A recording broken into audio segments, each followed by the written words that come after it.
Just in a second. I'll share my screen.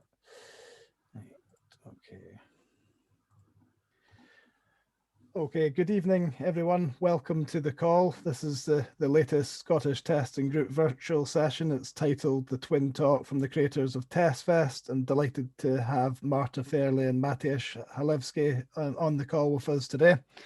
I'm David Orr and I'm the co-chair of the group, so welcome.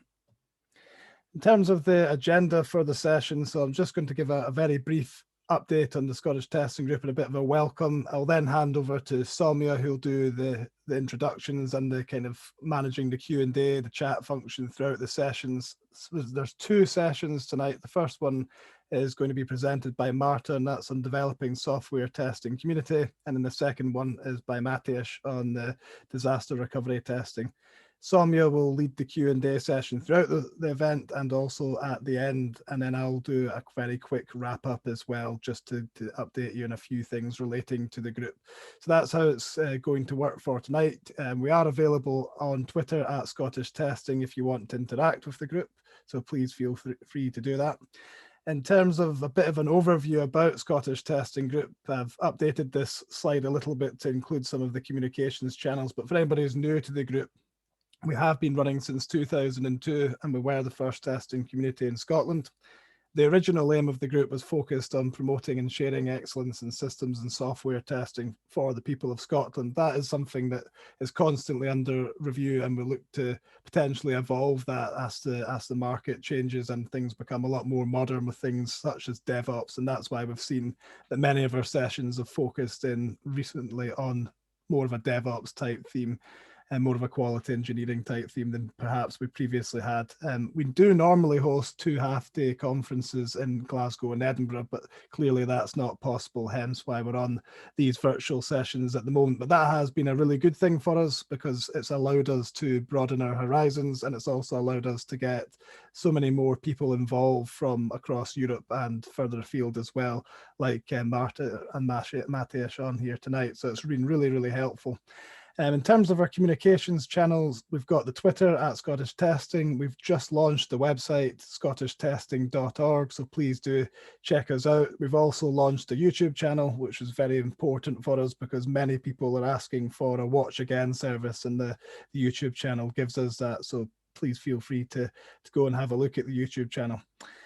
We've got Zoom as we're on tonight for the events and registration. We've got a mailing list through MailChimp, so if you do want to subscribe, you can do that on our website. And if you have any ideas or you want to contact us, you can do so using the email address info@scottishtesting.org. So that's a little bit of a positive update for us, but we'll come back at the end of the session and give a bit more detail around some of these things. But at this point, I'll stop sharing and I'll hand over to Soumya for the introductions. Thank you, everyone. Thank you very much, David. Good evening, everyone. Welcome to the STG session featuring Twin Talk from the creators of TestFest conference. My name is Soumya Ramesh. I'm a committee member of the Scottish Testing Group and I'm a consultant at 2i Testing. I'll be managing the chat function and Q&A session for the session today. So please feel free to post any questions for either of our speakers all through the session. I would like to now introduce our speakers, Marta, Firlej and Mateusz Holewski. Marta is working as Quality Management Office Associate Director. During her work, she's focused on the team, product, and the process.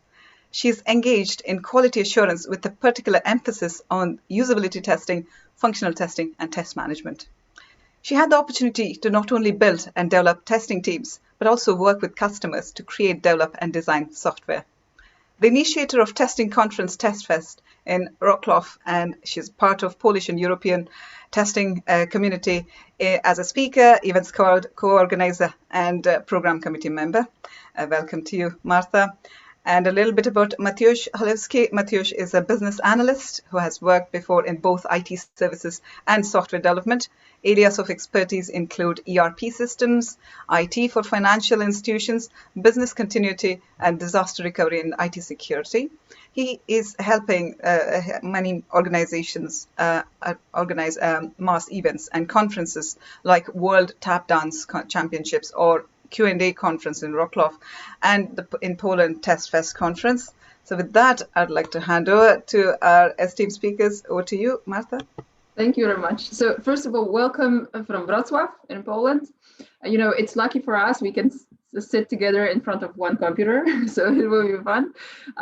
So we'll try to do it together. I will just a little bit move for the first half an hour, and then we'll move to Mateusz a little bit more. So let me just share my screen. I prepared a short presentation for you, and I will cover 3 areas. So I wanted to let me know when you will see my screen first of all. Okay, cool.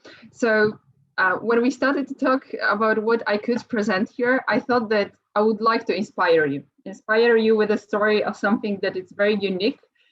So how communities are working in Poland.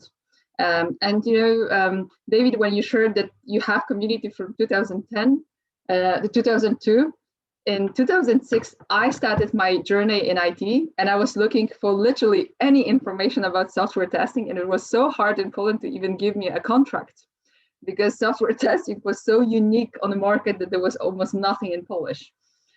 So it was great fun and challenge at that time, but a lot of things changed. So let me share a story of the communities in Poland in general. So we have several things for several years now, but everything became very, very active after 2010. Somehow it was like a split in Poland where IT services, when IT grows a lot. It was before we had smaller companies, bigger companies, but it wasn't that big. So 2010, suddenly something happened and it popped up not only in our capital in Warsaw, but also in other towns.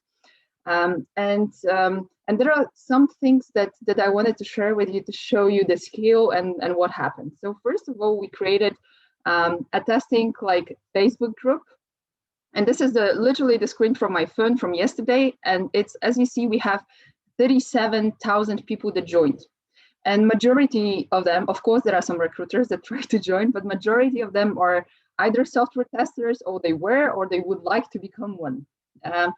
And to show you an example of what we discuss in those groups, and it's very active. So every day there are tons of posts, tons of comments. It's one of the things that pop up on my phone every morning.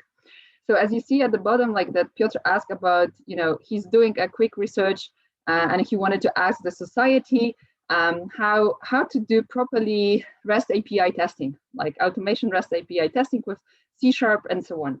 And of course, there is a little bit limit because we use Polish on this group, but if someone use English, it's welcome as well. It's just different people would sometimes comment. So as you see, the group appeared. We are not that much Twitter users. So we use Twitter just to communicate with the communities and on international conferences. In Poland, we use Facebook more. It's very local. So this is the first thing that should show you how the community works. So it's tons of posts every day, we are checking and literally sharing the knowledge and experience as well. So there are no bad questions. We even had a question last week. I remember that there was a huge talk about why people want to move into test automation, because it's not there anymore. So it's always fun. Something that appeared after that, more or less at the same time, was testing cup championships.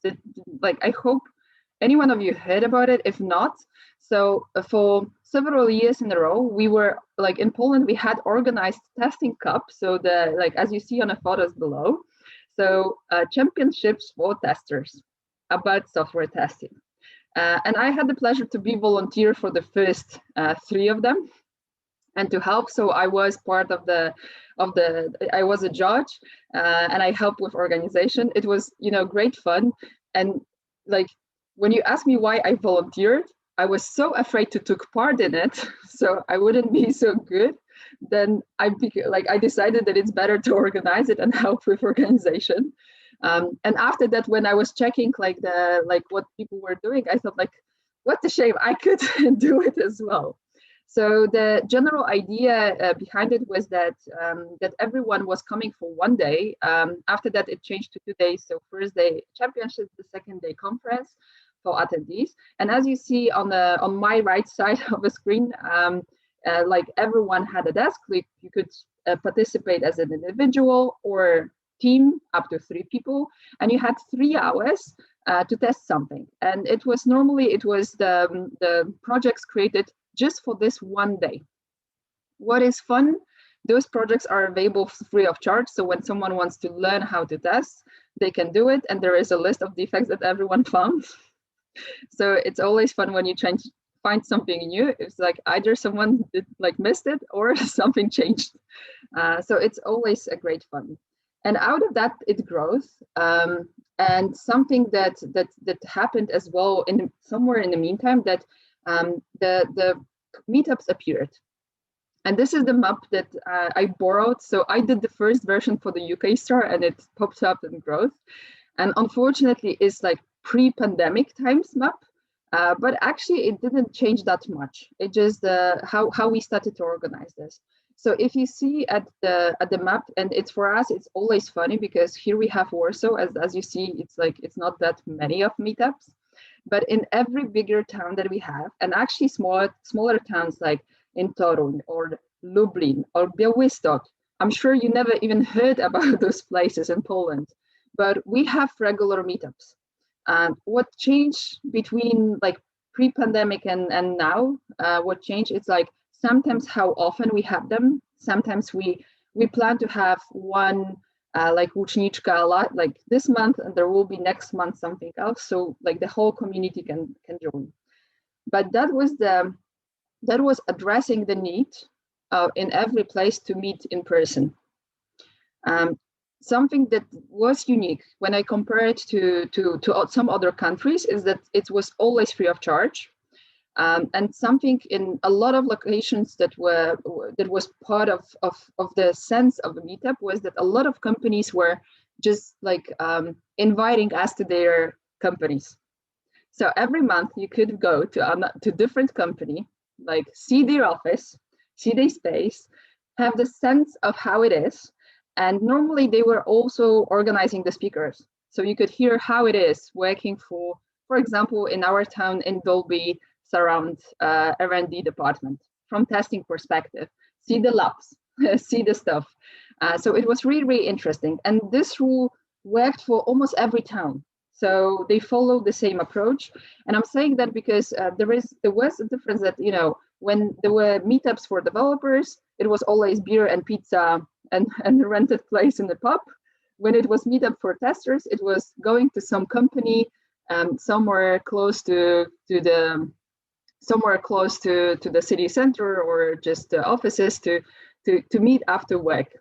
There was a challenge though. Almost everywhere, the day that everyone preferred was Wednesday. So sometimes you had all Wednesdays done through the month. But that was something that was building the spirit. And as I'm saying, we know each other from those meetups, a lot of us. If you were looking for some specific informations, all of them were supported together by one of the foundations we have in Poland as well. So you could follow people or follow the information you needed.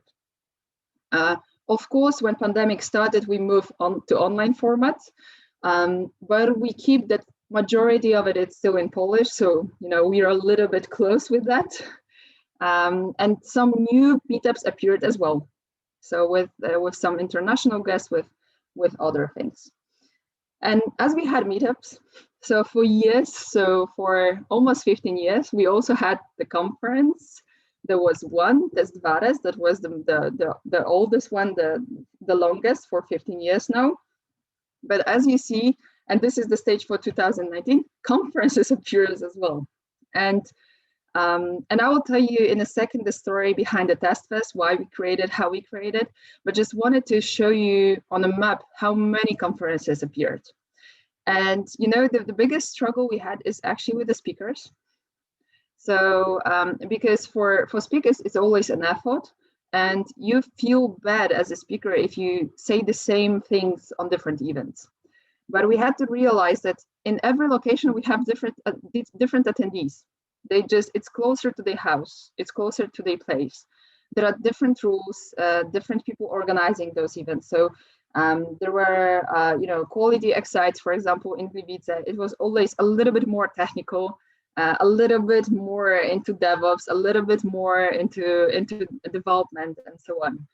Though like some others were more into test management, for example. So there were some specifics, there were different people we could meet and opportunities for everyone. And based on that, I wanted to tell you a story of how we created our conference. So in 2014, at the beginning of the year in February, and it was so cool to see that, like, to create this timeline for me, was the first meetup in Wrocław. This is the actual photo from it. And two guys, they both the same name, like Łukasz, both of them. They decided that, oh, meetups are happening around the world. Let's create meetup in our office. So they created this space. And at the beginning, they thought that we'll all squeeze in the mid, like to the half of this room. And they were so surprised that 80 people signed up and over 70 showed up. And this first meeting, they in their mind was just to, oh, let's meet with some guys, maybe 20 people will come, we'll decide, like, we'll discuss what to do next. So they did a brilliant survey, they like matched a lot of speakers. And that was the moment that we realized that it's a lot of us in Wrocław itself, maybe, and we have this need to share our knowledge with each other and to have discussions. Later this year, so there was the second edition of Testing Cup. And you know, I remember this room, I was walking through it, and a lot of faces I saw there in the like in this June were people that I already met on Meetup in Wrocław.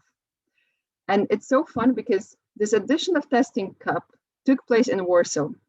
So it was like 70% of people at least sitting in this room in front of the computers, taking part and, you know, competing during the Testing Cup were people from my town. So they're, okay, so maybe we should organize something just for them.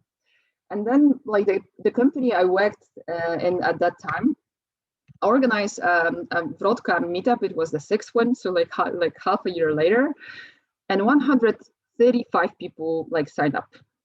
Almost all of them joined. As you see, it was organized on a parking lot under the tent because it was July, so we weren't sure if it would rain or not. We did the barbecue. It was really great fun. And you know, at the beginning, the company that I worked for, they did not close, like they did not limit how many people can submit. So of course they were really surprised when 130 appeared. And they were really surprised when everyone signed up. And that was the moment that with some of my closest friends, we say, okay, let's do the conference. And the conference, like as I will show you later, was the Test Fest. So you know, it was fun from the beginning. So we knew that there are some people that would like to join us. There are some speakers we can invite or they would join us. So let's start. And the story behind it was that actually Mateusz, he will be shy here, but he's our graphic designer. His favorite color is orange, you know, as you see. But we had to pick the name. We had to organize everything from the scratch. But we decided to do it because of some of the things. So it was a great journey, and believe us, before we opened registrations, like, so we already got some speakers, you know, we opened the call for papers. We were surprised that some people signed up. We counted on all of our friends. We had a backup plan just in case each one of us can do a presentation. So that was the backup. And the idea behind it was, okay, so let's do the conference for around 70 people. So it means that each one of us, of organizers, will need to invite 10 people, and maybe then it will work. So we opened registrations, and during the night, all places disappeared. And you know, our friends did not get in. So that was a huge challenge for us, a huge advantage. And of course, you should ask us a question: how we get money to actually rent this room and to organize this. So we did the first thing. We thought it was brilliant. We just we went to companies we worked on and we asked them for money. We said, like, we have this idea. We'll organize a conference. We'll do it as a volunteers. Like, could you pay for a room? Could you pay for food and lunch? Could you pay for, you know, for us printing the IDs and so on? And when the companies were saying yes, we were like, literally giving them invoices for the room, then the food, and actually at the end we even get some money to have gifts for our speakers. So it was really nice at the end. And this day like went fast, but before we started, you can ask us like how long it takes to organize a conference if you start from the scratch, right? For us, it was 9 months. And even in the meantime, one of the organizers got a child. So now like we know exactly how old she is. And you know, like everyone was helping, brothers, mothers, everyone was there on the board. And by saying that, I don't want to tell you that you have to organize a conference. I want to tell you that that was something that we really needed to do because we needed to create a space for growth. We had meetups, but that's it. So we decided that we need this space and that we'll equally choose the speakers like from different areas. So we never have a theme of a conference. We try to have equal representations from all areas of testing, development, and quality of code or projects. We invite business analysts, developers, and others. And if some of you maybe heard Tomasz Dubikowski speaking on, he was a keynote on the last Eurostar. So Tomasz Dubikowski, his first presentation was on our first TestFest conference. And he's a keynote from this moment. He's always there with us. That was the beginning of his journey as a speaker. And this is also something that we are doing. We are helping people to have these first steps as a speakers, because we needed this space as well in the past. So we have people that help us, and we like before the conference, we teach people how to speak. We review presentations together. You know, it's a great fun.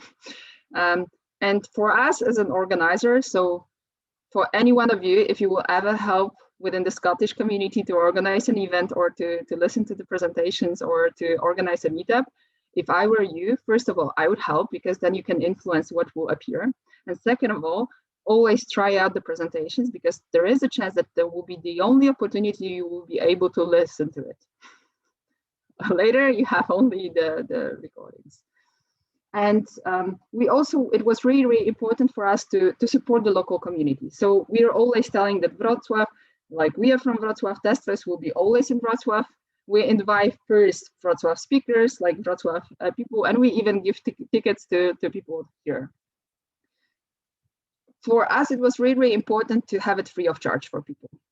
And it's because a lot of us, we don't have budgets for conferences. So the only opportunity to join any is either to become a speaker or to pay for it from own money. So we did the decision from the beginning that we'll do everything, that it will be always free of charge for everyone.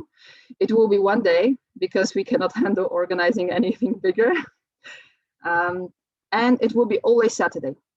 So it would not interfere with your work. So if your company don't give you these days off for any trainings, anything, you can join. And even though it's Saturday, there are always some people that are late because they were working or on a meeting. So crazy there as well. What it's really nice for us, it's from the beginning, from the first conference, local companies supports us. So they trust in us. They know us, and they know that we spend this money, 100% this money just goes to the event. So they know that more money they will give us, the better event there will be. And something that it's really important for us is everyone is welcome. And I remember the talk I had with one of the best backend developers I ever worked with, and he was like on this first TestFest conference, and he was asking, Marta, how many people like I am or here? I was like, man, like, no, developers. I was like, I have no idea, like, but you, like, look, this guy is developer. I knew some faces. And it's like that from the beginning till now. So this is something that it's working, but it's huge effort. But as you see, this is from my story, this is something we needed. This is something that we were lacking there. So I will like, for all of you, I will tell out loud, like my hint to go and join the event is become a speaker. Don't be afraid to be one. If you don't feel comfortable, feel like you can always talk about either something that interests you, because then you will have motivation to dig a little bit deeper and to get to know this. either a real story, like, a fuck up story from your past. It's when this is how people can learn on your mistakes, not make the same ones. And the third thing is that actually something you feel really comfortable. Don't be afraid that it's something simple, like it's so many years and we still make mistakes in the requirements analysis and like with testing, and sometimes we miss some stuff. So don't worry about that. And I wanted to show you how it changed through time. So this year, because it should be community-based, so we decided to skip 2021 or organize it in a completely different way, but when we'll be able to meet in person. But as you see, I told you that at the beginning, it's supposed to be 70 people, but we had to open it more because of all of our friends that did not sign up. So we did it for almost 150. And as you see, we had this huge growth between 2016 and 17, and literally it was my mistake. I made a mistake and I made 100 people more sign, even though we didn't have this places. So we organized it in the last moment. But this is the size, it's for us manageable. And most of the people are from Wrocław. So this is fun for us. And you see the numbers, you see how many volunteers we needed, how many organizers like how big group we are to organize this one day for everyone. And something that I would like to tell you as at the last moment is like some things I have and I build it in my company. So the professional communities, internal professional communities. So we have QM meetups and there are internal. And I wanted to share with you some like things that we discussed in the last few sessions. So you see that it's something about leadership, something about effective communication, but also like how to go and use Swift.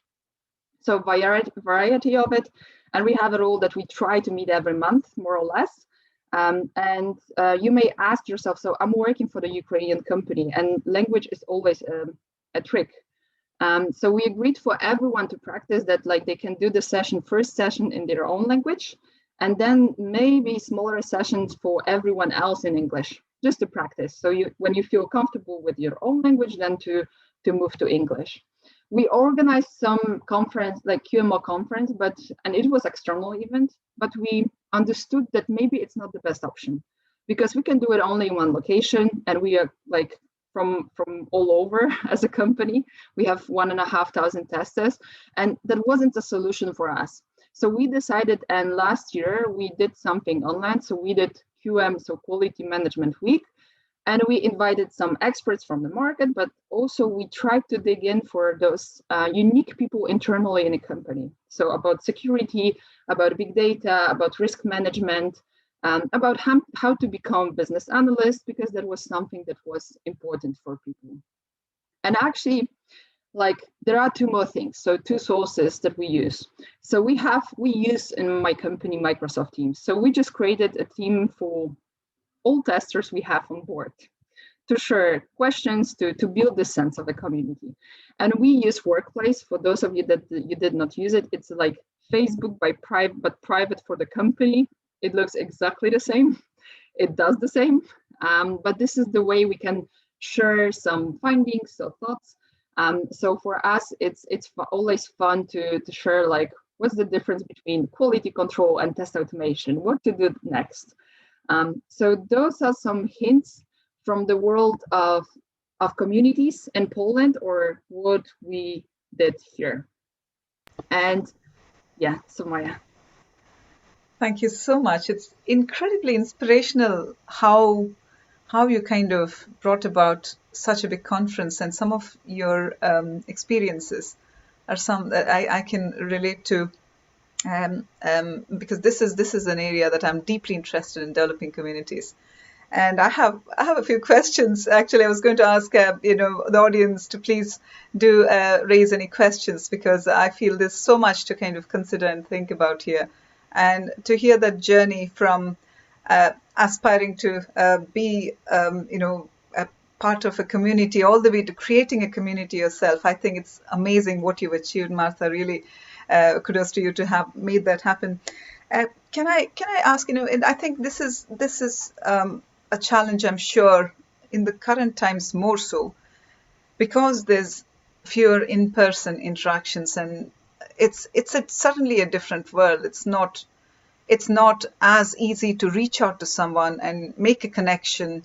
But even in general, in pre-COVID times, or whenever we go out of COVID zone, if you like, what do you think is the most important thing to do to keep that continued engagement of people in the community? Because I feel there's some things that you need to get right in an organization or an initiative to kind of keep people glued in and kind of well engaged with any kind of initiative. What would be your advice, suggestion, input? So I'll tell you what I'm doing. So I'm reminding everyone really regularly that they are owners of their future.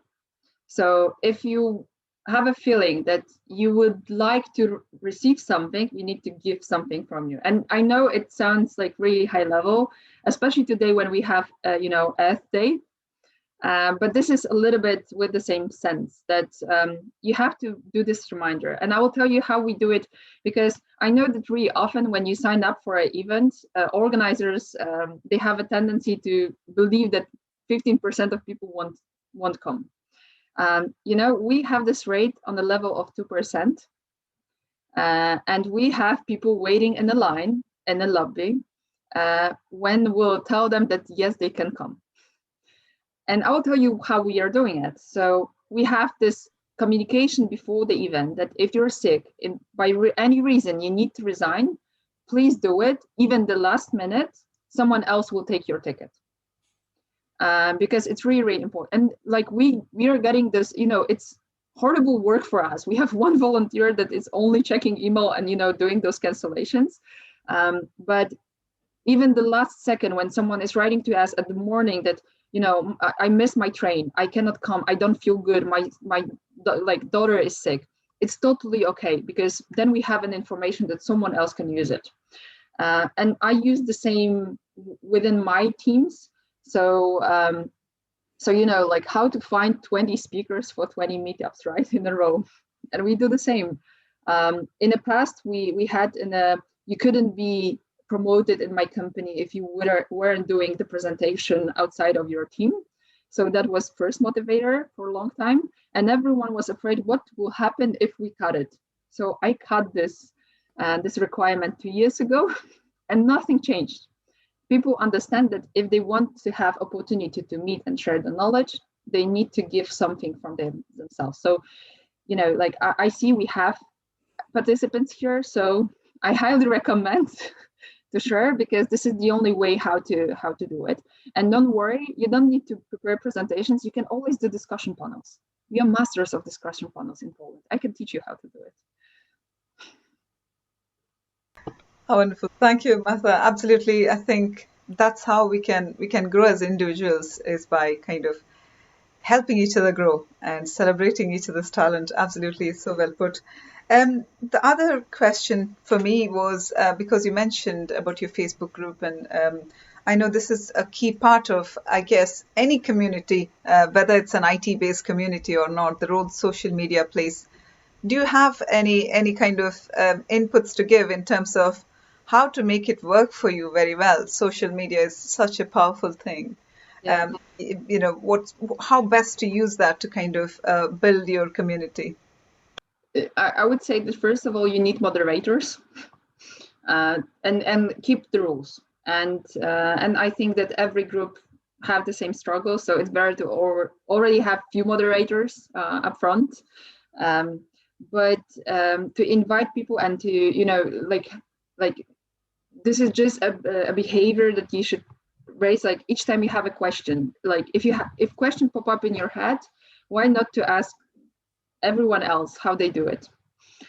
So I know that I always do the shitstorms in this group. So the moderators hate me. Like I know Piotr is doing a great job there. Because I ask those questions like, why the hell you all want to move into test automation? Or like, do you have any funds from your companies for personal development? And I know that it always open, this Pandora box for everyone. But this is actually how it works. So And it's really important to create this space for everyone to ask even stupid questions.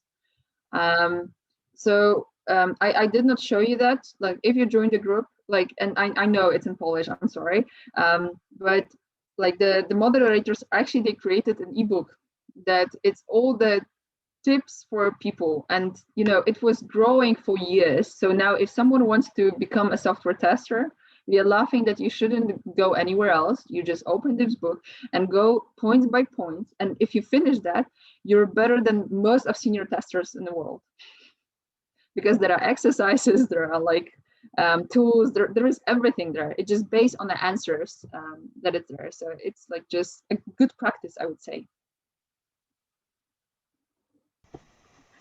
Thank you, Marta. Do you have any tips for people who are looking to grow communities internally in their companies? What should they kind of consider when they start out? Pretty good question. You know, it has to go from the bottom. It's not that it's your idea to create a community. If people need and they will ask for it, it means that they will support it and it will be alive. If it's just you that you want to create a community, like just create an event, like event as a meetup, create like 1, 2, 3 times that will meet your goals. Don't think that you will create community by yourself. Community by definition, it's group of people and their needs. Thank you very much, Marta. I guess we haven't had any questions from the audience yet, but we still have an opportunity, everyone, to raise any questions because at the end of the second session, we'll again have some more time where Marta and Mateusz will both be taking questions, but you could potentially post a question for Marta later as well. But if everybody's okay, I think we'll all move on to our next topic of the evening, to be presented by Mateusz on disaster recovery testing. Hello, Mateusz. Please do take over. Thank you. Hello, can you hear me well? Yeah. Yes. Thank you. Okay. Let me just.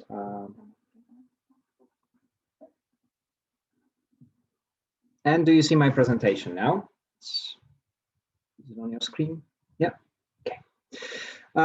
Thanks very much. Let's start. So when I talk about disaster recovery plan, it's usually people don't know what we are talking about, or they don't know if they have a disaster recovery plan in their companies where they work or for the businesses they run.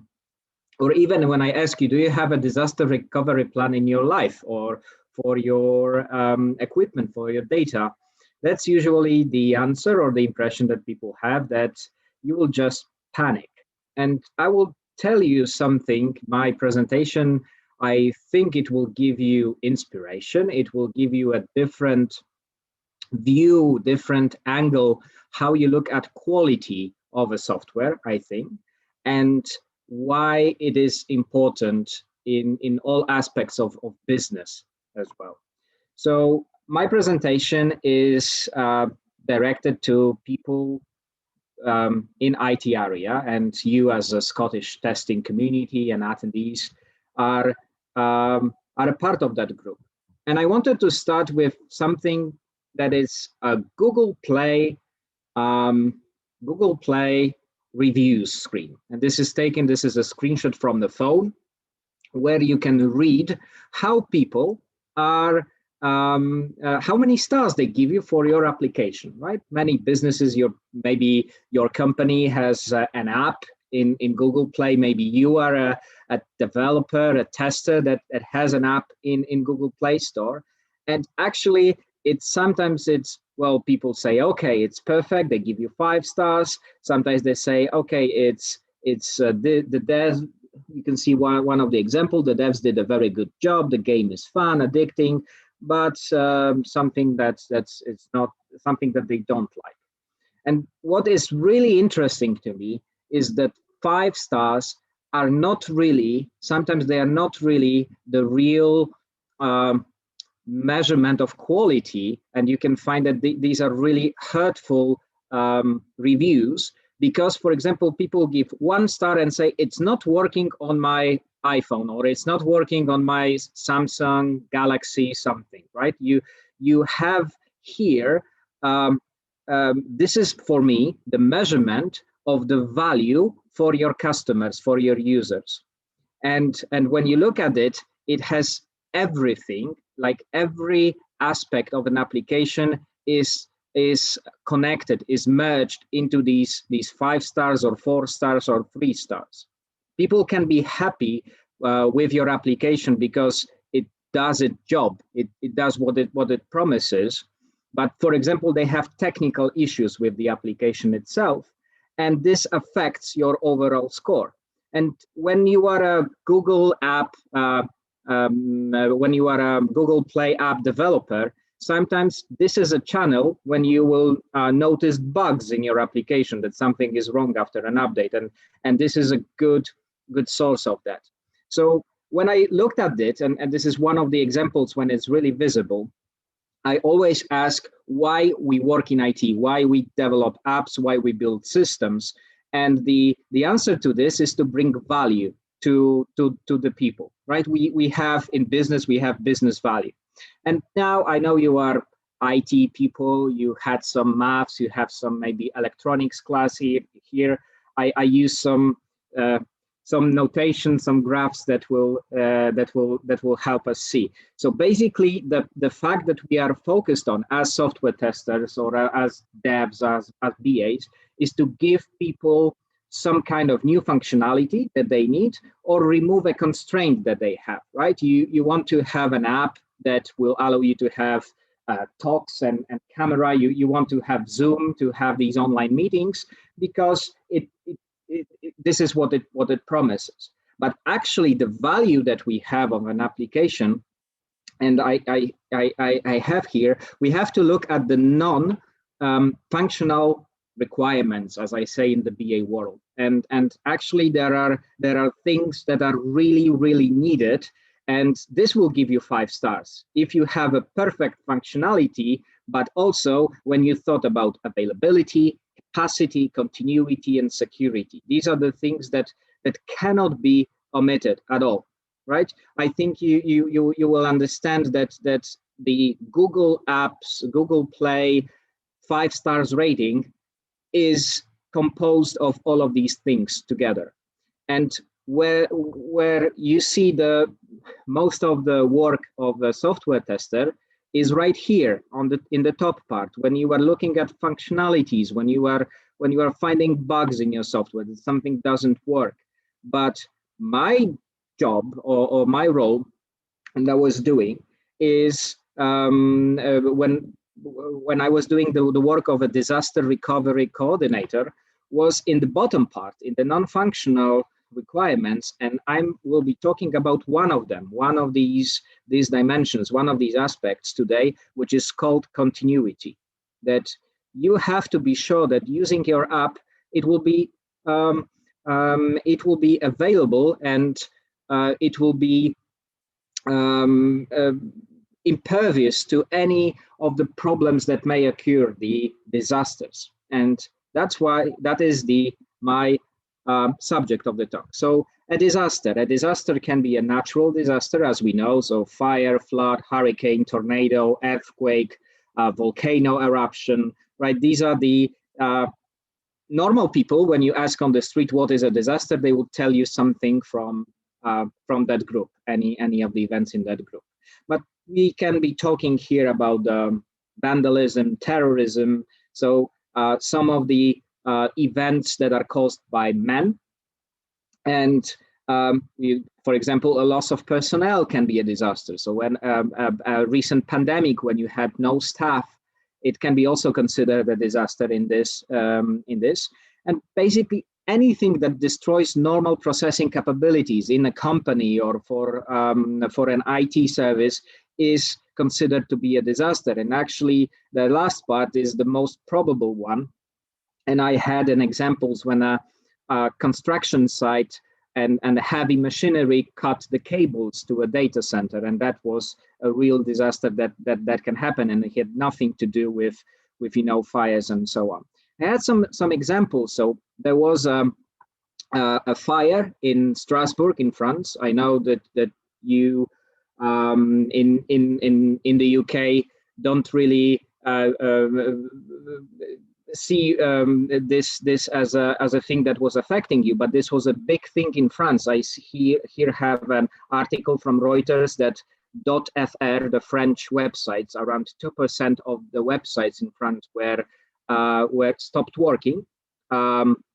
We had even an international scandal that Russia accused Google of having some of the services in that data center, and that a lot of websites were in Russia stopped working. And Google denied it. They say there was just a coincidence that there was a problem with YouTube, Google services, but it happened at the same time as the fire.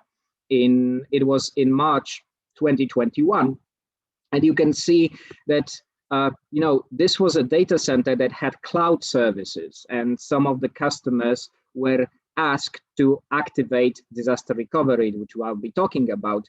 But a cloud is just a computer that is located somewhere else, and that's my view about it when we are talking about these kind of solutions. So you are just now we'll talk about it in a moment. So this is the example of last of the disasters that was huge, that hit Reuters, that hit BBC News, a fire in an internet service provider data center that was destroyed in March. This is one of the disasters that I was working on. It was 2018.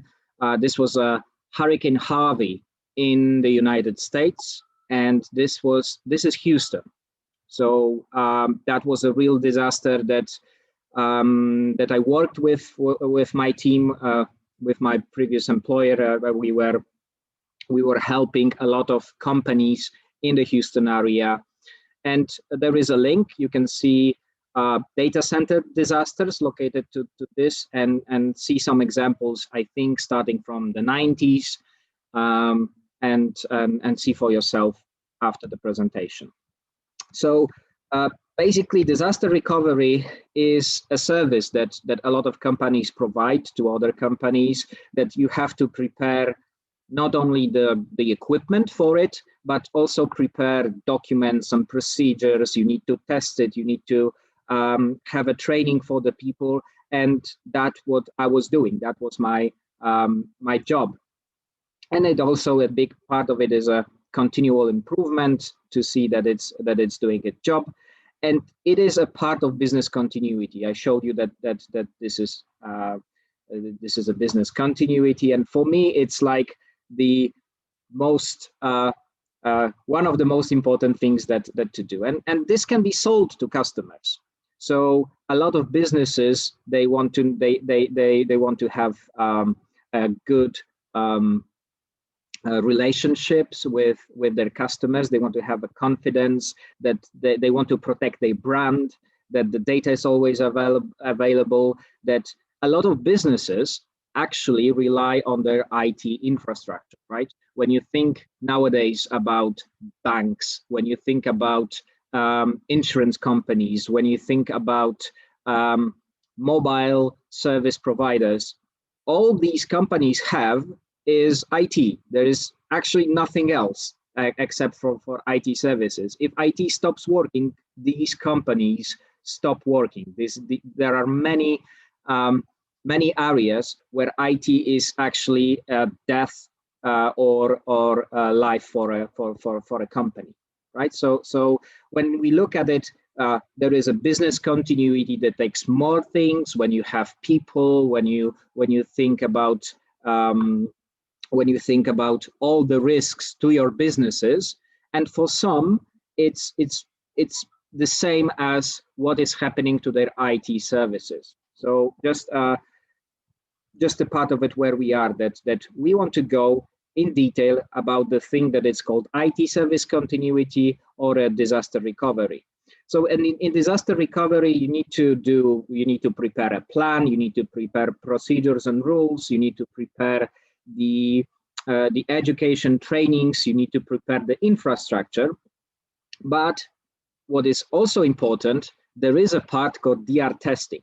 And this is very important because it's really connected to day-to-day activities of QA, when we actually test and provide information about the quality of the software. So we need to provide information about the quality of DR solution. And this is the majority of the work for a disaster recovery team. They need to test and they need to see if they are prepared for a real invocation, for a real disaster. And a lot of companies are required to do the testing by law. Even in the UK, all the banks have to do it. You can observe this. Most of the companies do it in November. And sometimes you will get a text message or an email from your bank that the services will stop working on one of the weekends in November. And this is actually what's happening behind the scenes, is they are doing their DR tests. So next November, see if you can spot disaster recovery testing sessions for your bank or your email providers. That's when usually it happens. A lot of companies do it in November because it's not a busy month and they want to be ready for Christmas shopping in December and so on. So when it comes to seasons, November is the DR season for me, and this is where a lot of work takes place. So in DR testing, in detail, you need to think about procedures, how it's communicated. Do you have your backup and restore process in place? And do your applications work, right? So basically, you need to look at all of these things when you are doing the testing, how it's being organized. So a lot of things is maybe boring in the beginning because you are working with documents and you have a lot of procedures in place, but you can start small. You do your backup on your computer and from time to time try to restore it. And actually what I want to do about the backups, what I want to tell you about the backups, doing backups is a good start. You know that there are two types of people, the ones that are doing backups and the ones who will. What is more important is that try to restore some data from your backup. It's not just that you are saving it somewhere, but from time to time, just to try to see if you can open your hard drive that you are doing backup, try to see if the data is accessible, if you can actually restore it, because this is where a lot of even big companies fail, right? There is also the restore part. It's always called backup and restore. So that's what I wanted to tell. And sometimes we are doing this on a paper. We are testing the procedures, and there was a form of many customers do it when they meet in a conference room like that and do a paper test. And they are trying to see if they have alerting procedures in place. Do they know who to call? Do they know that everything is updated, prepared? And there is a service that a lot of companies provide with something that is called a paper walkthrough, a paper test that they can do from time to time if they cannot do it live, if there is no money or no time to do it on the real infrastructure. And there is something that is also a part of disaster recovery, that you can move your employees to some kind of work area recovery. We actually now in modern world, you don't really need it that much because you have remote working. Like we know that it's being used in the pandemic times, but I was participating in these kind of situations when we had to move an office and the companies were renting a space, and even it was some abandoned airfield that was used for that for many.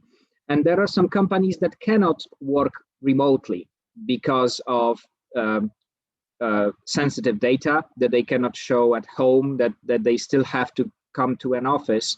And if the office is struck by lightning or there was a fire in the office, there are services that can, move your office to a different place when you can have and set up phone lines, you can set up printers, you can set up workstations for these companies to work.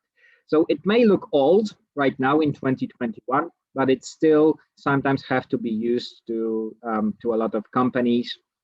There are even special work sites, remote work sites in some caves. I was in one of the tests. We are doing a test in a former Nazi bunker that was used for that. So, you know, data centers located in some remote areas. Sometimes there is a room for employees that have to move, that cannot work remotely from home, and it can be used. So basically, I say that there are 2.5 types of disaster recovery solutions. That's my view on it. There is something that it's called a high availability solution. There is a normal disaster recovery classic solution that I say, and there is a type that we call a cloud solution. But basically, when you are a company, when you are a big company and you have your own IT infrastructure, and you say you are moving to cloud, you are basically giving the control of your disaster recovery to your cloud service provider. And of course, you can say, well, Google is big. They have thousands of data centers around the world, and maybe their cloud services, they will not fail. And it's the same with Microsoft, or the same with IBM, or the same with Amazon. But just an example that I showed a couple slides ago showed a big cloud service provider in France. They had a fire and they had an outage, and basically their customers couldn't do anything because they were relying on the cloud solutions of an external company. So it depends. If you are a startup, yeah, maybe you don't do disaster recovery. Maybe you are in the cloud, the risk is low, the probability is low as well. But if you are a big bank or a big insurance company, you have your own infrastructure, you are regulated by law, you have obligations, then it's not really a thing to rely on cloud services, or at least you can use cloud services, right? That's not a problem, but think about a disaster recovery for your services, for your solutions, or have it from your customer. So it all depends on your business model, or it all depends where you work and how it looks like. Like you can have a cloud. I'm not saying that it's wrong. So high availability is basically that you have your infrastructure doubled up. You have a primary site where everything is done, and you can have a secondary recovery site where you copy everything live. And it can be on many levels. You can copy machines, you can copy every transaction that is happening, you can copy storage, you can copy just the data and have two live environments at the same time. That's basically the concepts, that everything is doubled. And when one side is lost, the second one is working. When both sides are lost, then basically you are out of options. It is easy to operate, it is fast, reliable. So the test is simple. You close down one primary site and the second takes over, and then you roll back, right? You make the site available. And this is what a lot of companies are doing in November. They are switching off their primary sites and see that everything is working. And what is the disadvantage of this? It's expensive, right? You have to, when you build something, you have to build two things at once. You have to pay twice. But there is also a cheaper solution. So when you have a primary site, you can do backups, and backups for big companies, for big IT infrastructure, is happening on tapes. Magnetic tapes are still used in the industry. There is nothing better. There is nothing cheaper.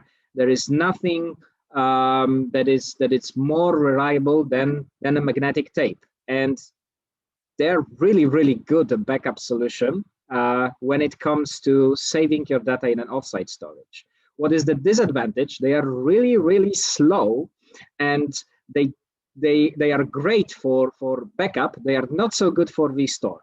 That's what I can tell you. And you don't have easy access to your data, but your data is secured, and that's what I can say. So these magnetic tapes look like this, and you can have a recovery site where if a disaster happens, and my disaster is here a Godzilla attack, then your primary site is lost. And because you had your offsite storage, you can begin to do a recovery in an external site. Again, it's a cost-effective solution, but the recovery will take a lot of time because reading from these tapes is really difficult and it's really slow.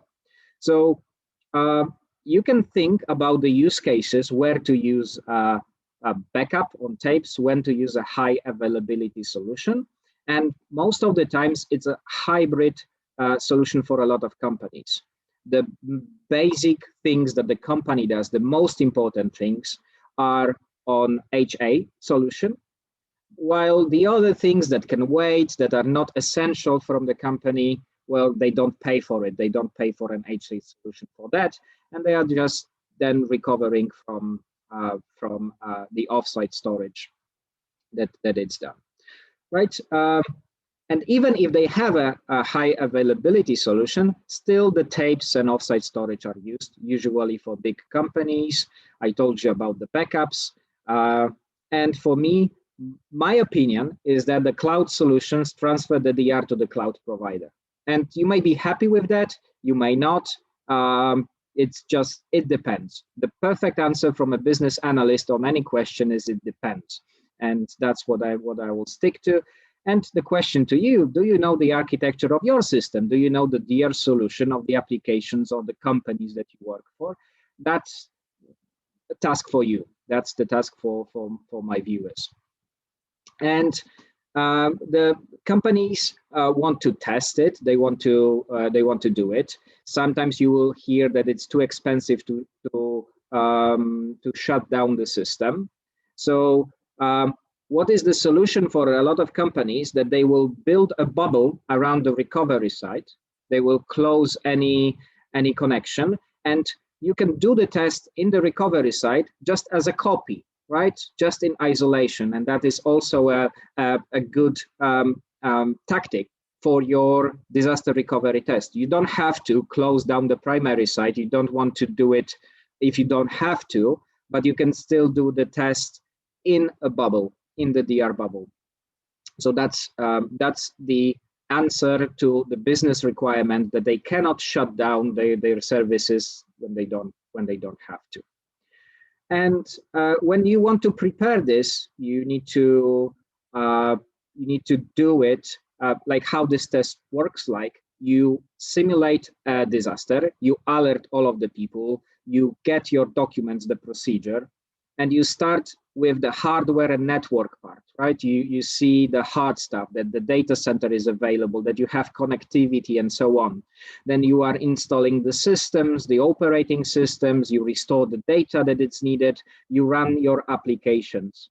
And then you want to test if the business process in your new data center works, that everything is working correctly, and then you clean up, roll back, you close, shut down everything, and go back to your recovery site. And of course, you have to find what was not working, what was working. Did you meet the objectives, the success criteria that you had, and then you can go. And this is where, in this area, when we are talking about software application and business process, this is where I work with QAs. This is when I work with software testers. And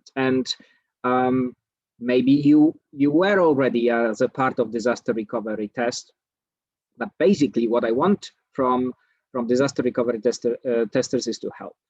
I want to talk about two things that are called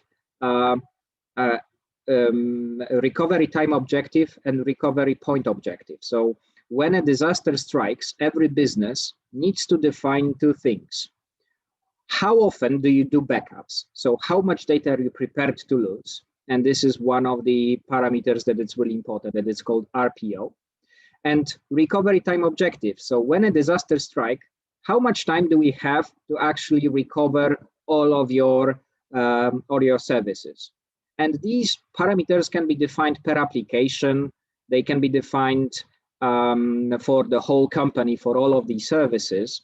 And it's usually that the team that is a recovery team, they want to start with the application that have the highest tier, right? The ones that are most essential, that have the lowest RTO. And you can say, if you are a bank, the acceptable recovery time objectives is 30 seconds, for example. And you build all of the infrastructure and everything that the maximum outage can be 30 seconds. And sometimes if you are an insurance company, you can say 4 hours. If there is a fire in the data center, in 4 hours, I want to have everything back to normal, right? And RPO, let's say we take backups every 12 hours. So if we take backup at 6 o'clock in the afternoon and the fire is at 5 a.m. in the morning, you lost 11 hours, right? So you have to define how many hours you can lose in terms of the disaster, and that defines your big backup frequency. So just take a short break and try to see, well, what about my photos, my data? What is the RPO and RTO of my personal computer, and try to see if you can do that. So this is something that I want to call, this is crisis management framework, and this is actually how you can work in a stressful situation when we have a disaster. So when you have a fire, there are far more important things than your IT services. The first thing that is usually taken care of is the loss of life and the people, and we have to respond to emergency services, the fire brigade that is at the site, the people that need medical attention, and you need to first control the problem itself, the disaster itself. And when a hurricane strikes, when you have a fire and so on, first you need to listen to the police, to the local government, to fire brigade. That's why emergency services, this comes first. Then you want to make sure that people are safe, that the property is safe, that all of the area is clear and you can be there. And then you want to think about how to restore the business of your company, right? You have, when you are talking about the bank, you want to start customers to pay with their cards. And then you can think about IT, then you can think about servers, then you can think about applications and so on. And this is actually how it works for local, when the disaster strikes in any place of the world. They have a crisis management framework, and they do the same thing. There is a clear layer of what comes first, what is the most important. And usually there are how you can work in terms of any when you have any crisis, any disaster. There are a lot of levels. These are called crisis management framework levels. So a strategic level is the people who coordinate, and some coordinators like a prime minister during a flood in their country. They say what are the goals for handling this disaster. Then the tactical are some people that are on site that want to coordinate the actions, that give then they give the directions to the teams. And operationals are actually the heroes, the firemen who go and rescue people in terms of disaster. So this was a crisis management framework. And now a connection between DR and software testing. So when we work with the QAs during these tests, usually the goal, if I can define everything, we have limited time, and we have to, the customer says he wants to test everything in 2 hours to see if the business is running. So what is the main focus areas? So these are business processes that they are working from to end, the functionalities of the software, of the application of the system, and data consistency. Do we have access to the data that it's usually used?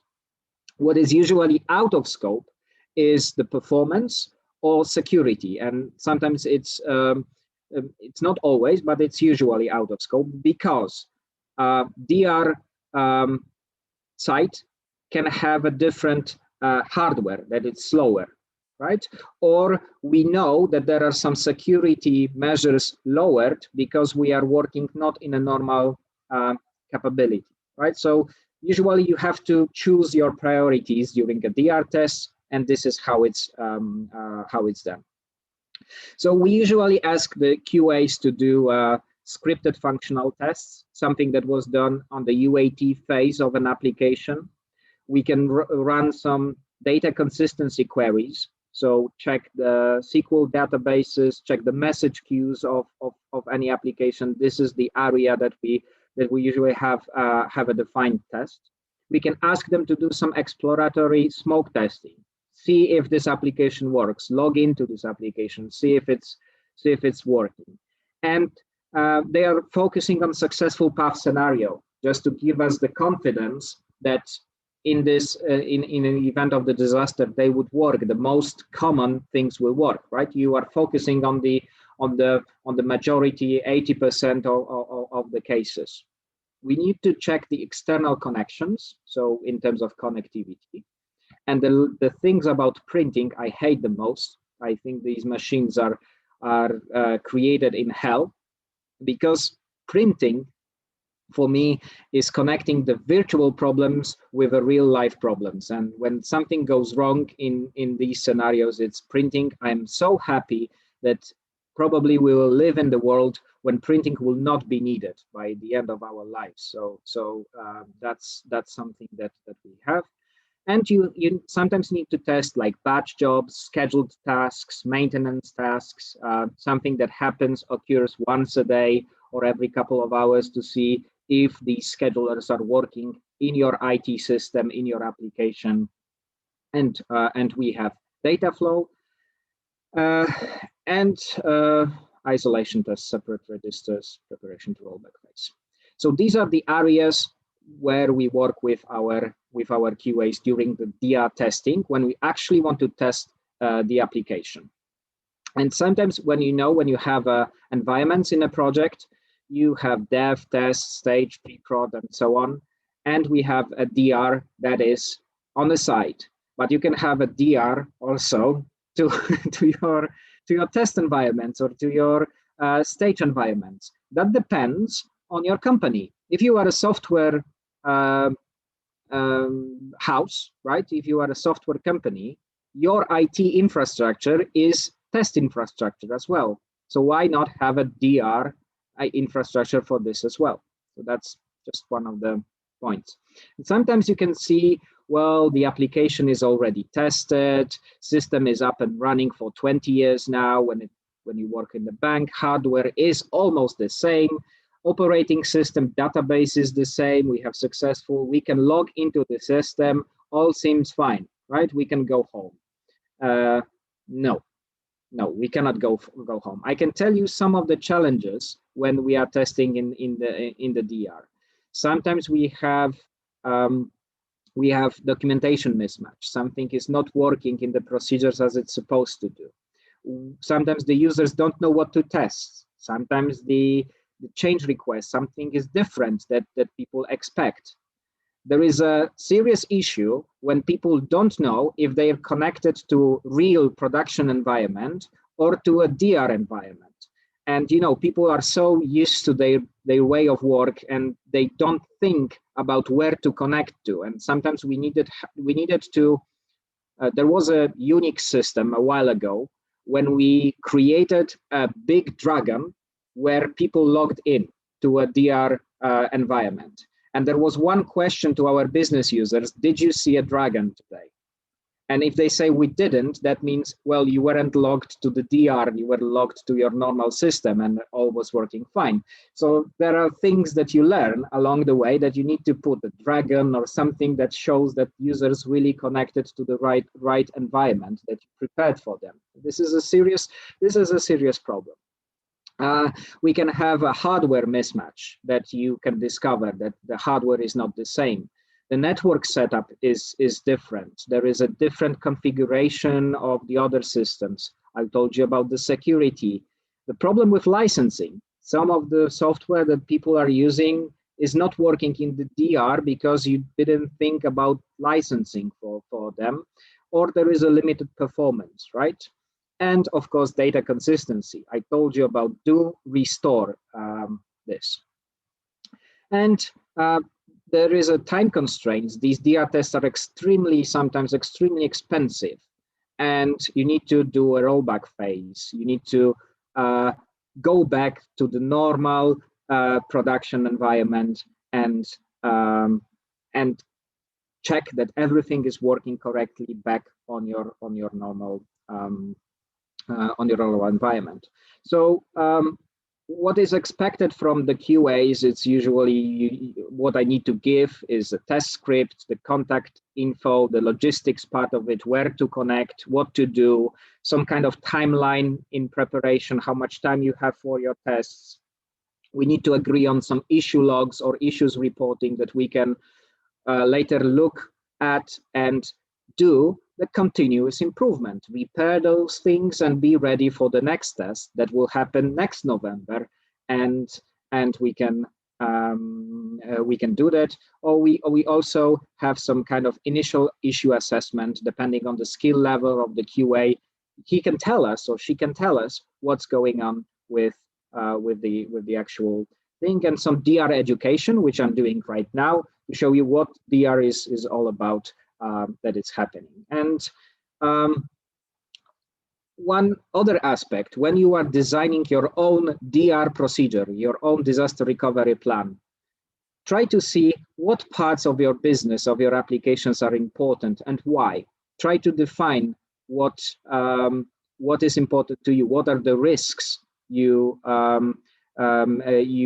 foresee, right? What is coming up. Design a system architecture, include the disaster recovery perspective. What will happen if you will lose your IT infrastructure? How will you recover from that? How will you do that? And prepare some technical instructions. What to do in case of problems, in case of recovery? Where do you keep your backup? How do you restore it? What will you do in that? And maybe prepare some test scripts and regression tests that can be reusable when it actually comes to the DR. So, if you are a software tester, you can be a part of the DR test, but maybe you will design a DR solution for your app, for your company, for your personal data, and how it's done. Spread the word, right? And thank you.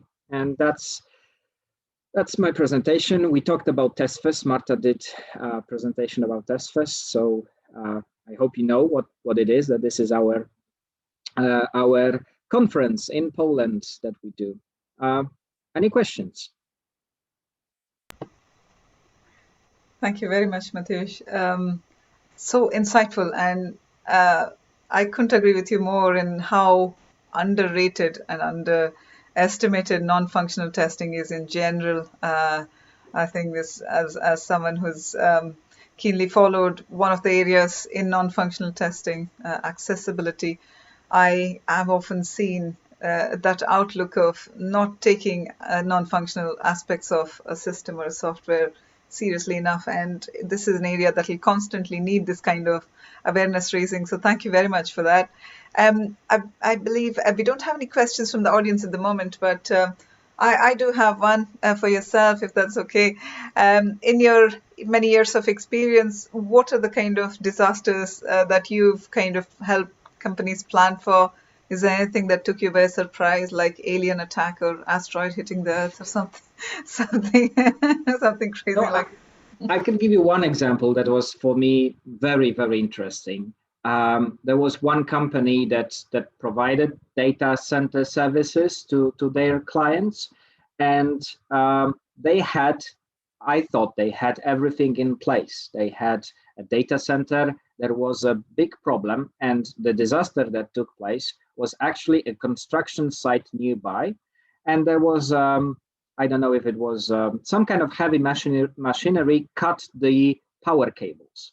So there was no power in the data center. They had a diesel engines, the power generators on site that started working. And there was no problem. The infrastructure was up, and the diesel engines run for over 4 hours. And after 4 hours, you need fuel. And it was also a part of the disaster recovery plan to call a fuel company that they will send a big truck, a lorry with a tank full of diesel. And this also was working, right? The company was ready. The lorry was coming to the site. But the problem was that this was a big company that had a lot of employees, and they didn't build a dedicated parking space. So all of the devs and people left their cars along the street. And this was like a very, very big lorry with a huge tank with diesel in the back, and they just couldn't get on time to the data center to fuel the generators. So you are prepared for everything. You knew about the possibility of cutting the power cables. You have diesel engines, and you have a contract with the fuel company. But when it struck, it was actually a big problem because of all of the people that parked their cars, and they couldn't move their cars in time. And they lost millions in revenue because they need to recover the services. There were some mobile providers in other companies. Sure. They lost millions of dollars because the owner of the company did not build the parking spaces for people that he hired. Let's say it loud.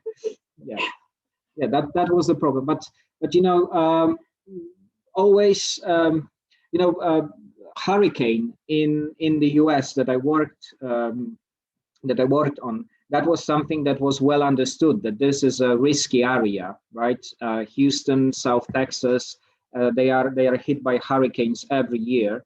So a lot of people were prepared, and that was something usual. But this construction site power loss, that was really understood how many things can go wrong and how little things matter in that area. That was one of the great examples of disaster recovery procedures, how they kicked in. Yeah, I think that's one of the things for root cause analysis is extremely useful for adding things to both your disaster recovery plans and to your risk register as to what you might want to test for. So over the years, all the things that have occurred, you sort of look at all the little things that contributed to the big failure. Yeah. Absolutely. Thank you so much, Mateusz. That was a brilliant session about disaster recovery testing. I would invite the audience to raise any questions before I hand over to David to bring the session to a close. And I would like to share one thing from the testing perspective, because I know Mateusz for so long, and each time I'm joining a new project, I'm joining there, and I'm always asking, do you have backups? Where are the backups? What's the disaster recovery procedure for us? And they're shocked, first of all, that me as a tester, I'm asking about stuff like that.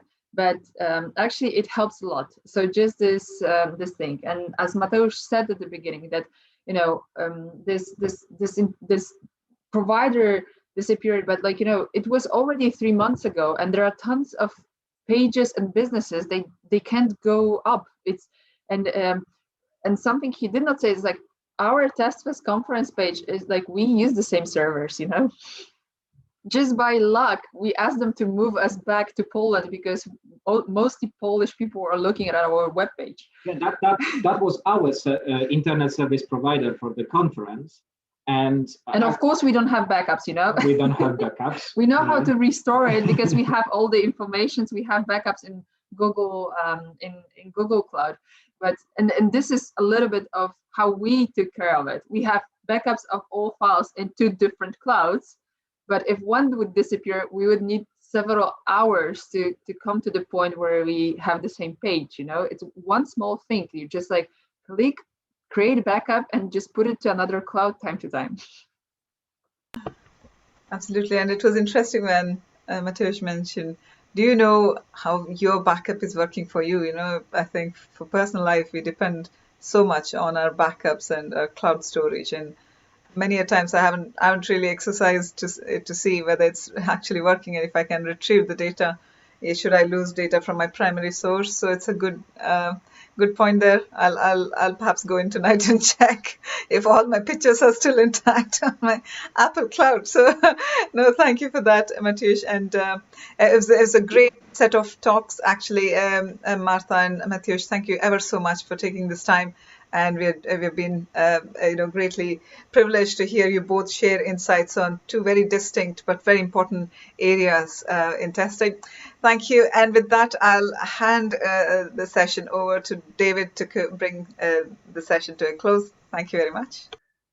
Thank you, Soumya, and thank you very much, Mateusz and Marta. That was really, really good and great to hear about both topics, actually. Both very contrasting and equally very interesting. So a lot that we can learn, and particularly for the group to have a think about how we can try and aspire to growing the community to the size that you guys. And it was really meteoric. It's fantastic to see how you were able to grow that community. So definitely a lot to consider there. Just a couple of things before we close off, I wanted to just remind folk about, which is that we have launched the website, so please do check it out, scottishtesting.org, and we do have the YouTube site now. So that is the URL that you can go to and you can register for the events. And that gives us this opportunity to do the watch again, which is the thing that people always are asking for, is how do we see this again? So I will now start publishing these after the events, and then also promoting them on LinkedIn so that you get to see them before you ask for them, basically. So that's been really important for the group, and a lot of hard work went into that. So thank you for your efforts, Soumya and Sue, to help make that happen. The next event is on the 27th of May, and that's going to be another interesting topic about AI-based test automation. And our colleague Firlej Wolf from Tricentis will be in to present that event. So that does sound like another really interesting one. Come along and see how AI can make a difference to test automation. I think it's going to be a really good session, so please do sign up for that one as well. Again, I'll post on LinkedIn and Twitter as normal around these events in the next few days as well. There are a number of ways that you can get involved in the group. As shown on the screen there, it's about you can attend the events, present at events, spread the word is important for us. So think about ways that you can share by either word of mouth or sharing on social media. And you can also get in touch if you want to write a guest blog or publish a vlog through us. So if you do have any ideas, then please do feel free to reach out using our email address, info@scottishtesting.org, or you can contact Soumya, Sue, or myself on LinkedIn and Twitter. And finally, just a big thank you to everyone for attending tonight, and we hope to see you all soon. But yeah, final thanks go to Marta and Mateusz. That was really, really good. So thank you very much. Welcome. And I thought, do you have backup of your page already?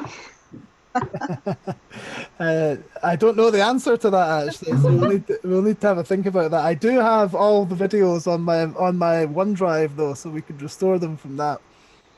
We definitely scattered backups. I've got one on Google Cloud, one on the local drive. So yes, we do. Brilliant. Well, thank you so much, everyone. Have a great rest of the evening, and we'll look forward to seeing you soon. Thank you. Bye-bye. Bye-bye. Thanks very much. Bye.